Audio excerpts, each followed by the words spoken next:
still you, informative content, good content, high quality video. Just say, hi guys, if you've been looking for creative ways to grow your channel, then you are at the right video. Hello and welcome to Journey with Gideon. If you have been struggling to grow your YouTube channel, stick around, because in this video I'm going to be sharing 3 tips that I have implemented and has really helped to grow my channel and my audience in the last month. No fluffs, just facts. If this is the first time you're coming across my YouTube channel or any of my existence, please hit the subscribe button. Don't forget to like, drop a comment and share this video.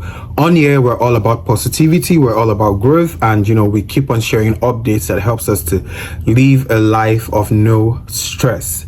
So right, let's get into the video. The first tip I'm going to be sharing is skip the fancy edits and intros. Yes, first up, let's talk about editing.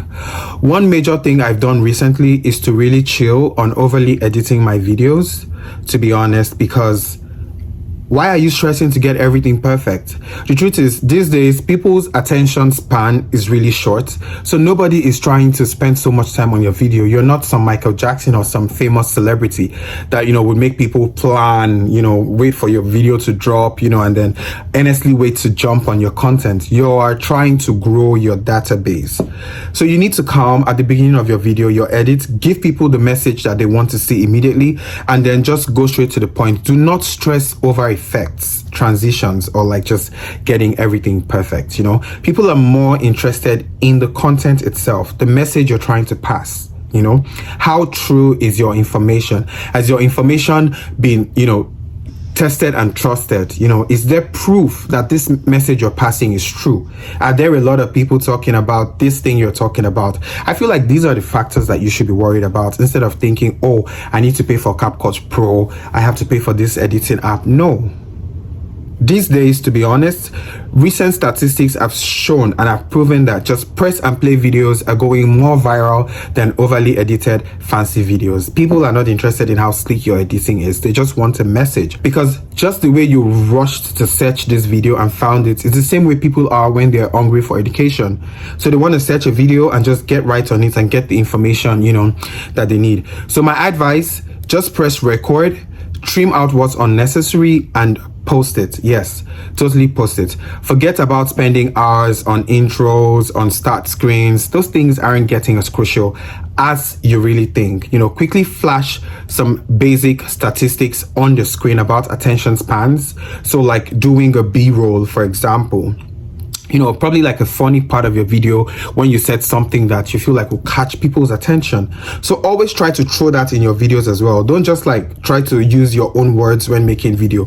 Of course, it's good to pass a message in your own words, but you need to realize that for your video to go viral and rank in the algorithm table and also be very functional when people are using search engine, you need to go with the flow. You need to go with the trend. You need to use language and words that people are interested in. People want value from your channel. People want to learn. People want to grow when they're watching your channel. About a hook, for example, you want to start just say, hi guys, if you've been looking for creative ways to grow your channel, then you are at the right video. My name is Gideon and you're welcome to Journey with Gideon. Now, the way I started that intro would keep you glued to the screen. At least I have bought an extra 2 minutes from you with that intro, because you're like, wow, this guy wants to give information on how to grow your channel. So yes, just be upfront about it and get straight to the point. Tip 2, be flexible with your niche. A lot of creators who have made it, who now have their numbers, will come on here and tell you to build your niche. As a growing and budding artist, you cannot focus on one niche. Why? Because every niche that you're interested to go to and grow is already overly saturated. However, it is nice that you're testing the waters and not boxing yourself up in a particular niche. When you're just starting out, it is essential to jump on trends. Trends are very important because that is what is going to put you on the global map and make your videos findable. Right, so when people press the search button, they can find your videos. Why? Because you are jumping on trends. Okay, now so this will actually involve deep thinking, but I feel like you're a star, you're a creator. The onus is upon you to know your onions and to keep learning every day. When you see a trend, try and relate it to your niche and see how you can come in, be very specific with info, give content, give lifestyle, give entertainment, you're going to get it. And it's okay for you to gradually want to carve out your niche from the beginning, but do not ignore what is trending. Being versatile really allows you to attract a wider audience. But of course, at the beginning, you have to start jumping on trends, let people like search trends and like, oh, I saw this guy's content last week. And then now this is another trend and this guy has jumped on it.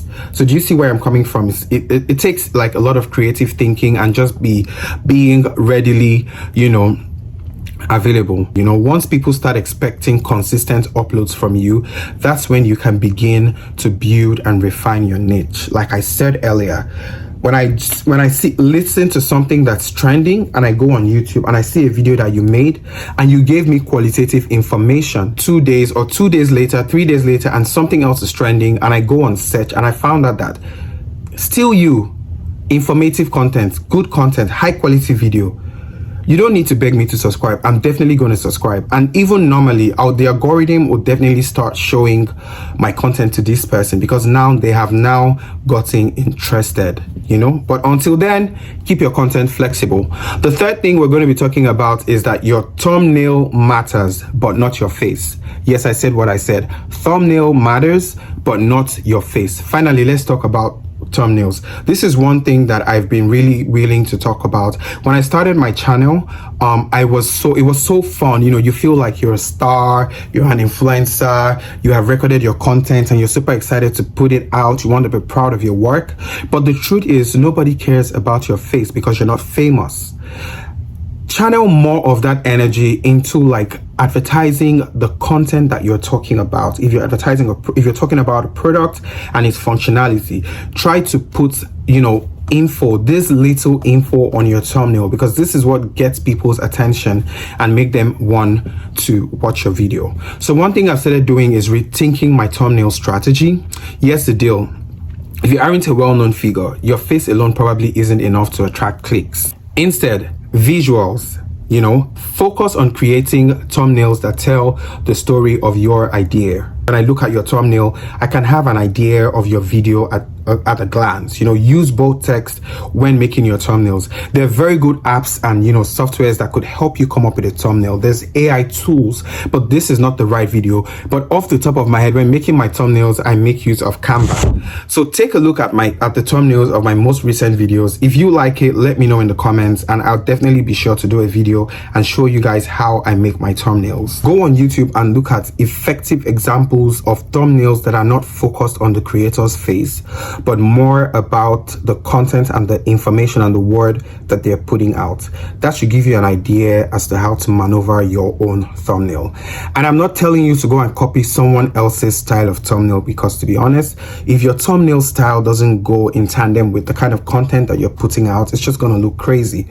So if you are into food, fashion, I don't expect you looking around a fitness influencer's page to see their style of thumbnail. So yeah, that's one thing you need to know. And also, don't be afraid to imitate what's working because whatever is working that someone is using, they probably copied it from another person. So don't let anybody guilt-trip you to feeling that, oh, if you copy a style of thumbnail, you've copied them, because they must have as well copied it from someone else, right? So be ready. It's still a part of jumping on trends. You see that this style of thumbnail is trending and then you jump on it. Nobody has sole rights to a particular style of editing or making thumbnails. Now, people love options, and if your thumbnail is strong, it's most likely to catch someone's eye in a crowded search, right? So your thumbnail has to come through as very appealing. Let your thumbnail be the brightest in the room. If you like colors, sorry for that break. So yeah, like I said, make sure that at the first glance of your thumbnail, every information in your video, is passed at a glance, right? So these are the top 3 tips that I have implemented, and it has really helped my channel garner public attention and views in the last 1 month. If you really love this video, please hit the subscribe button, like this video, and drop a comment. And if you are a creator like me who has tried these tips before and they have worked, please let me know in the comments how you tried them, how you implemented them. And if you think that I missed out on any points out of the 3 tips that I've given, also welcome your comments in the comment section. I remain my humble self, Gideon Banks, till I'm back next time with another informative video. I love you guys so much, and it's been fun doing this. Thank you.